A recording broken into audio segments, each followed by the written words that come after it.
Welcome, everyone.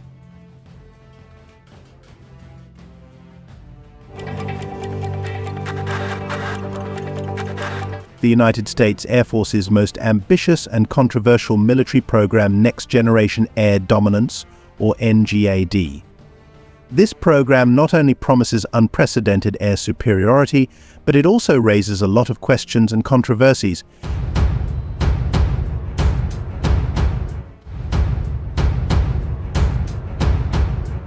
NGAD is an initiative designed to replace the legendary F-22 Raptor starting in 2030. With a systems of systems approach, NGAD is not just a single fighter jet, but a network of manned aircraft, loyal unmanned wingmen, and sophisticated command and control systems. But let's dig deeper. Is this ambitious project really feasible?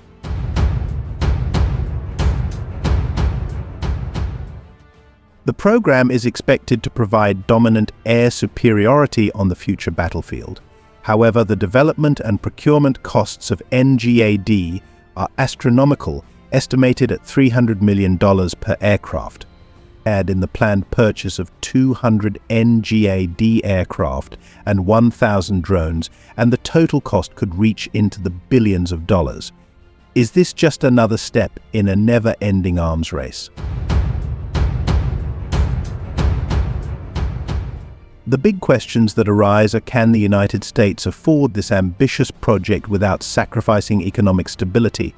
With its military budget continuing to balloon, could NGAD become too much of a burden to bear? And what about the already alarming increase in the national debt? One of the key components of NGAD is a sophisticated engine developed by Pratt Whitney, General Electric, and other major companies. It is designed to provide greater endurance, higher fuel efficiency, and superior survivability in highly contested battlefields. But is this technology really needed, or is it just the result of powerful defense industry lobbying? However, some experts question whether the technology is really needed, given the many challenges and risks involved in its development. Is it just an ambitious project that is spending money without providing significant strategic benefits? Air Force Secretary Frank Kendall announced that NGAD is ready to move into the engineering and manufacturing development phase. But with a funding request of $16 billion through 2028, many are skeptical about the project's ability to meet expectations. And let's remember, this isn't the first time the expensive program has run into budget problems and delays. NGAD fighters will be equipped with advanced weapons, electronic warfare systems, and sensors that can detect and neutralize threats quickly. But as these technologies advance, so too do questions about the ethics and geopolitical implications of using these advanced weapons and technologies. Are we creating weapons that will ultimately be used against us? NGAD fighter jets are expected to be followed by cheaper drones that can operate independently or in collaboration with manned aircraft. While this strategy could reduce operational costs, are we prepared for the ethical consequences of increasingly autonomous combat drones? Amid heated budget debates in Congress, the request for NGAD funding has become a highly controversial topic. With so many unmet domestic needs, many wonder whether spending billions of dollars on this military program is the right priority.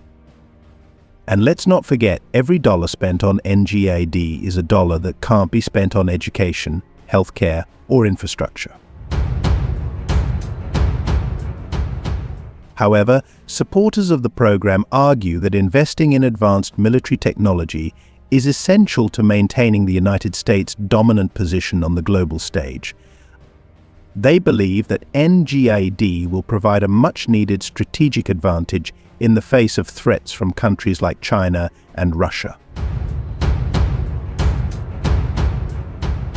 The NGAD program promises a future of incredible air dominance for the United States, but at a very high cost and great risk. Is this the right step to maintain military superiority, or just a big ambition that can drain the country's finances? What do you think? Write in the comments column below. Don't forget to like, subscribe, and share this video if you like it. Thanks for watching and see you in the next video.